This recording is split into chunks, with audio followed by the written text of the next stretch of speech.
Welcome to হেনামনির রান্নাঘর। মিষ্টির দোকানের সেই লাচ্ছা রাবড়ি। রাবড়ি খেতে কে না পছন্দ করে? আর রাবড়ির নাম শুনলে জিভে জল আসে। রাবড়ি খেতে ইচ্ছে করলে বাড়িতেই তৈরি করে দেখুন। রাবড়ি তৈরি করা কত যে সহজ, ভিডিও না দেখলে বুঝতে পারবেন না। যে কেউ তৈরি করে নিতে পারবে, শুধু একটু ধৈর্য লাগবে। আশা করছি আমার এই রেসিপি আপনাদের ভালো লাগবে। ভালো লাগলে লাইক, কমেন্ট, শেয়ার করতে ভুলবেন না। আর আমার চ্যানেল নতুন কোনো বন্ধু হয়ে থাকলে প্লিজ আমার চ্যানেলটি সাবস্ক্রাইব করে দেবেন। ভিডিও স্কিপ না করে পুরো ভিডিওটি দেখার জন্য আপনাদের কাছে অনুরোধ রইল। মাত্র 1 লিটার দুধেই 500 রাবড়ি তৈরি করে নেওয়া যায়। চলুন তাহলে দেখে নিই এই মজাদার রাবড়ি আমি কি করে তৈরি করছি। রাবড়ি তৈরি করার জন্য একটু মোটা তলাযুক্ত কড়াই নিতে হবে। কড়াইটা আমি একটু জল দিয়ে প্রথমে ধুয়ে নিয়েছি। তারপরে কড়াইয়ের মধ্যে দিয়ে দিচ্ছি 1 লিটার ফুল ক্রিম দুধ। আপনারা গরুর দুধটাও নিতে পারেন। গ্যাসের ফ্লেম মিডিয়াম টু হাইতে রেখেই আমি দুধটাকে একটু ফুটিয়ে নেব। এখন একটু নেড়ে মিশিয়ে নিচ্ছি। দুধে দুই একটা বলক তুলে নেব। দুধে বলক চলে এসেছে, গ্যাসের ফ্লেম একদম আমি এখন লোতে করে দিয়েছি। খেয়াল রাখতে হবে যেন এইভাবে মাঝখানে দুধটা ফুটতে থাকে। তারপরে যখনই এইরকম মালাই জমবে, খুন্তি বা স্প্যাচুলার সাহায্যে এইভাবে একটু সাইড করে দিতে হবে।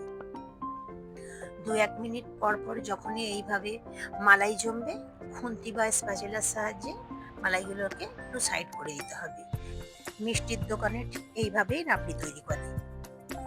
যতবার এই রকম মালাই জমবে, খুন্তি বা স্প্যাচুলার সাহায্যে এইভাবে একটু সাইড করে দিতে হবে। খেয়াল রাখতে হবে মালাইগুলো যেন দুধের সঙ্গে মিশে না যায়, তাহলেই গলে যাবে। একটু মেহনতেই তৈরি করে নিতে পারবেন দোকানের মতো লাচ্ছেদার রাবড়ি। স্টেপ বাই স্টেপ রেসিপিটি ফলো করবেন। যখন এই মালাই এইভাবে জমবে, খুন্তির সাহায্যে সাইড করে দিতে হবে। এই রাবড়ি তৈরি করতে 45 থেকে 1 ঘন্টা সময় লাগবে এবং গ্যাসের ফ্লেম একদম লোতে করে এই রাবড়িটি তৈরি করে নিতে হবে। রাবড়িটা আমার প্রায় হয়েই এসেছে। সমস্ত মালাই আমি এইভাবে সাইড করে দিয়েছি। দুধটা অনেক ঘন হয়ে এসেছে। এখন দুধের মধ্যে দিয়ে দিচ্ছি 1 চামচ চিনি। আপনারা চিনিটা স্কিপ করে দিতে পারেন। আমি দুধের মধ্যে এলাচ দিতে প্রথমে আমি ভুলে গিয়েছিলাম, তাই আমি এখানে 3টি এলাচ মুখটা ফাটিয়ে দিয়ে দিলাম। আপনারা যখন এলাচ দেবেন, দুধ যখন ফুটাবেন প্রথমে, তখনই এলাচটা দিয়ে নেবেন। দুধটাকে আরেকটু ঘন করার জন্য আমি এখানে 2 চামচ গুঁড়ো দুধ দিলাম। আপনারা দুধটা নাও দিতে পারেন। এখন আমি এলাচগুলোকে তুলে ফেলে দিচ্ছি। এখন আমি গ্যাসের ফ্লেম অফ করে দিয়েছি। আমি রাবড়িটিকে কিছুক্ষণ ঠান্ডা করে নেব।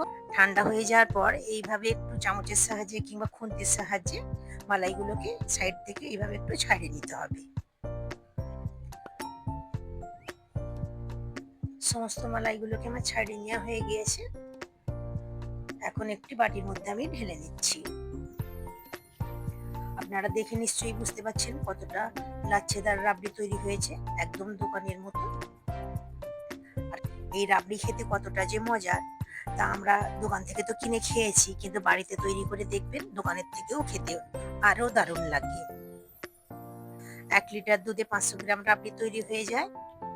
বাড়িতে অবশ্য একবার হলেও ট্রাই করে দেখবেন। একটু মেহনত শুধু লাগবে এবং একটু ধৈর্য লাগবে। আমি উপর দিয়ে একটু বাদাম কুচি সরিয়ে দিয়ে গার্নিশিং করে নিয়েছি। এই রাবড়িটি কিছুক্ষণ ফ্রিজে রেখে দেবেন। ঠান্ডা ঠান্ডা পরিবেশন করলে আরো বেশি খেতে ভালো লাগে। আশা করছি আমার এই ভিডিওটি আপনাদের ভালো লেগেছে। ভালো লাগলে লাইক, কমেন্ট, শেয়ার করতে ভুলবেন না। আমার চ্যানেলে নতুন কোনো বন্ধু হয়ে থাকলে প্লিজ আমার চ্যানেলটিকে সাবস্ক্রাইব করে দেবেন।